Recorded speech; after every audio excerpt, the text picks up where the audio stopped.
Yeah, thanks so much, Mark. You know, our guest is a best-selling author. She's a speaker, a podcast host, and she's known for her heartwarming and relatable writing. Lisa Jo has touched the hearts of many with her books, including Never Unfriended and The Middle Matters, where she explores the beauty and challenge of everyday life. And today she's here to talk about her latest book with a very interesting title. It wasn't roaring, it was weeping. Lisa Jo, welcome to 100 Huntley Street. I'm so delighted to be here. Well, I'm gonna do my best to not butcher this, but by a donkey. Oh, that's great. Yes, thank you very much. It's so good to be here. I'll never forget learning that in South Africa, and they didn't catch on that they were. To me, it sounded like purchase a donkey, buy a donkey. I didn't realize that myself until I was dating a kid from Michigan, and I was talking to my dad, and I hung up and said buy a donkey, and my husband was like, What are you talking about, donkeys? And I was like, what are you talking about? The penny had never dropped. Yeah, so, okay, you live in the U.S. now, but you Yes. grew up in South Africa. During the time of apartheid, tell us, what was that environment like? Yeah, as you can imagine, I mean, I was born in the 70s, and apartheid really started to take root in the 70s and 80s as a widespread segregation government instituted. And as believers, as people of faith, we knew this runs completely counter to how God views all of humanity. So it was a challenging season, less so for me than friends of color from South Africa, but it's certainly a period that almost feels unbelievable that we lived through something like that. It's hard to fathom that it was an institutional segregation of all of the races in South Africa. I mean, that can't not affect you, right? Your world perspective, the way you see things. We're going to get into the heart of the book here in just a moment, but you went through some challenges growing up. I know there was some stress there with your dad, which we're going to get into. But you talk about moving to the U.S., putting an ocean between you and your dad. Like, was that intentional on your part? Yeah, it was like the most polite way you can run away from home is to go to college in another country. Yeah. I mean, also, I was 20. You don't realize you're making like these significant life-altering decisions. I just thought it would be fun. Part of me is like, it'll be fun to go to America. But there was also a part of me that thought that distance helps give me a little bit of a buffer between me and a pretty intense parent. He was both the hero and the villain of my childhood. So this passionate, amazing, pioneer-type personality. And I thought, I think I need some space. I think our relationship is better that way. Okay. And so, you live with this. This is a part of who you are. But what inspires you to write this story? Like, why now? Well, now I am not that 20-year-old kid anymore. I've grown up. I have 3 teenagers. And in the middle of that parenting journey, I had this moment that I think maybe a lot of parents can relate to, where I lost my mind with my middle son. Just like outrageous rage and frustration and fury. It kind of sometimes feels like parenting is a reverse hostage situation where you like can't get out of certain moments.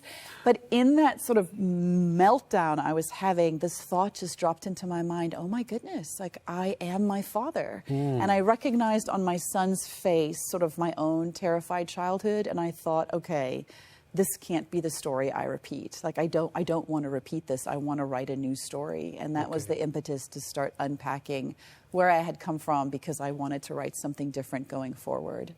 Okay, so knowing your background and the temperature of the household, so to speak, were you aware that you had like maybe some anger or rage that was just kind of below the surface, or did that take you by surprise when you had that outburst? I think it's surprising, because in the same way that when you grow up in a home and you're learning English, you're not aware you're learning English. You're not consciously thinking, hey, I'm learning the language English right now.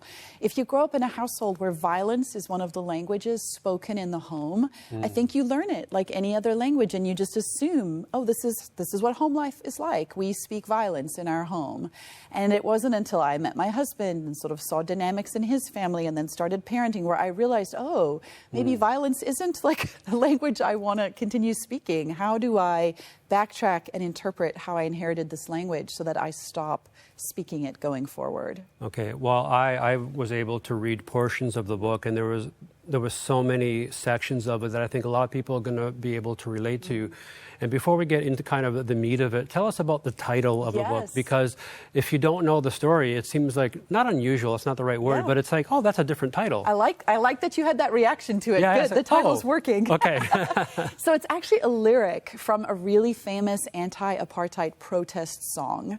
So if you want to look it up, the song is called Weeping. You can look at it on Spotify or whatever streaming service you use. Most famously performed by Josh Groban in Music City stage. And it's actually a song that was written in the height of apartheid, when there was a gag order on the press and there was widespread government oppression, arrests without warrants, people were being held indefinitely, and it was at the time when the U.S. was starting to impose sanctions on South Africa to try to get the government to change. And a young guy who was serving in the forced military at the time, he wrote this song as a protest against how a government was treating its people. So there's a line from the song that says, "It doesn't matter now, it's over anyhow."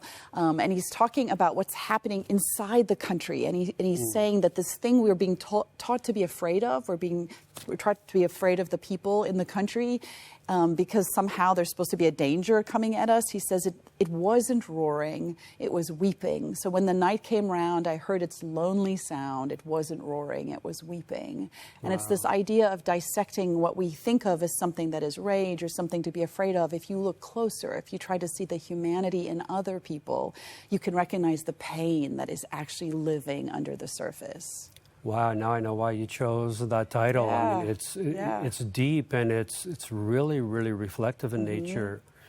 Now, you were talking about the moment that you kind of you lost it during a parenting moment. Was that when you said, "Okay, I've got to get this under control"? I did, yes. I think it was so shocking to me to see reflected on my son's face my own childhood, and all I could think is, I don't want to repeat this. I don't want this cycle to repeat. And I think it's easy for us to grow up in families and just keep repeating the cycles. There's almost a sense of learned powerlessness, like this is just the way it is. And the moment was so shocking. I felt like it was almost out of body, where I could feel like the Holy Spirit or the Lord prompting me, like, is this what you want to pass on to the next generation? Or can we write a new story together? And so, okay, this prompts you to take a look inwards. Yeah. But that's got to prompt a conversation with your dad. Yes. So Awkward. how does that go? Awkward moment. Yeah, and he's over there. Yes, I know. I wish it was easy. I wish I could say, here's the 3 steps he and I went through, and then everything was fixed. Sure. And it wasn't that. I think before I even talked to him, I had to do a lot of internal work myself to try to understand. Great therapists, talk to my husband, friends who I trust, people at church. It was a process because, I mean, Joe, you know how it is. Like, we're living our lives. We're buying groceries and washing the dishes, and then the dog threw up. It's not like I'm like, and now I need to take 3 months out to fix my life. Yeah. I wish it was that simple. But in the midst of just the everydayness of it, I spent a lot of time trying to unpack where I'd come from, and then writing about what does it mean to experience and decode this anger. And then finally I was at a point, and my dad and I, his relationship, he had been walking his own journey with the Lord, a journey of healing and growth, so that I think we had actually got to a place where we could talk about it together. I think there were many years where I probably couldn't have brought it up to him. But yeah, I was invited to come and speak on what does it mean to be an angry parent? How do you navigate that? I was invited to come to a women's event. And I had this thought that I think was from the Lord. What if instead you spoke about what it was like to be the child of an angry parent? And then I knew, well, if I'm going to do that, I'm probably going to have to talk to my dad about it. And it began a series of conversations that really spanned years of us talking back and forth about my experiences and his experiences. And it's vulnerable and awkward, and I wish there was an easy way to do it. But I do think when the Lord prompts those moments, we can trust and follow him as he kind of leads us in those conversations. Wow. Now, was your dad kind of aware of that behavior, that tendency to erupt and to get upset? Or was that a surprise to him when you confronted him? No, I think he was aware. I think probably for years of my childhood, he may not have been. And so there was a long period where I don't think I would have been able to address it with him directly. But the Holy Spirit had been working on him too. I think he was aware of things he wanted to change and who he was. And so he was receptive to that conversation when I was able to bring it up. And I think it's important to have an awareness of the context when you have those conversations, right? Is this person a safe person? Can I have this conversation with them? But yes, Good. I actually wasn't even able to have a conversation. I left him a voice note about it because I was really? so nervous. Yes. Sure. And I think it gives time. He had time to reflect, and I'll just never forget the message he sent me back was so powerful and such evidence of God at work.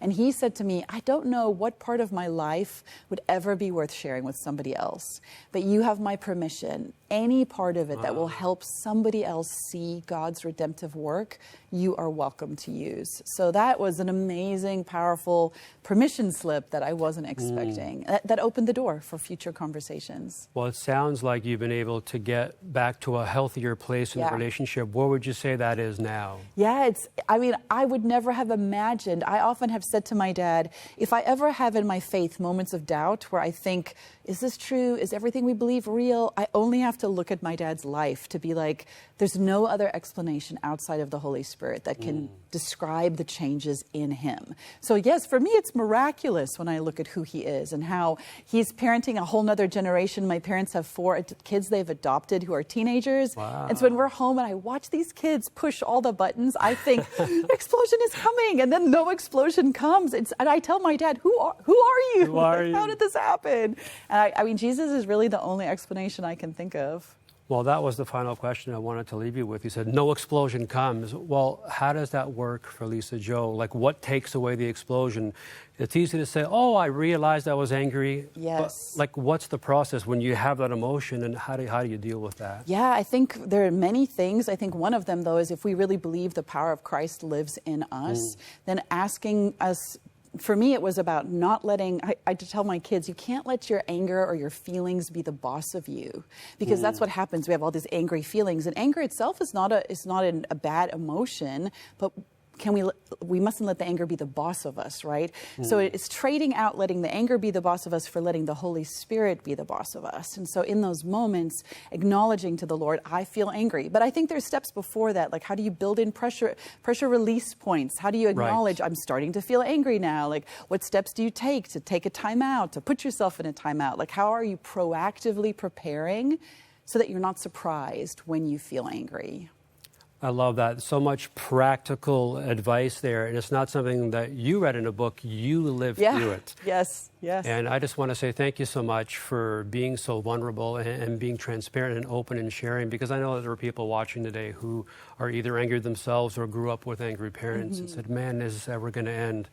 It does end, and you're living proof of that. So there's hope. It's not too late. I guess I'm 50 and my dad's 77, and we are still growing and changing. So it's not too late. Well, I'm going to end it like I started, by a donkey. By a donkey. Welkom. Yes, welkom. There you go. Thank you for sharing. And I know that there are some of you watching right now who have had, anger in the home, and maybe you've even been afraid, and you might even say that it stepped over into abuse of some kind. You don't have to go through it alone. Mark was telling us earlier that we have this prayer line that's available all the time, and it is here, 1-866-273-4444. If you feel like you need somebody to pray with, you need somebody that you just need to vent to, please call right now. The prayer lines are always available for you. We want you to know a little bit more, actually, about our prayer partner process. I want you to watch this.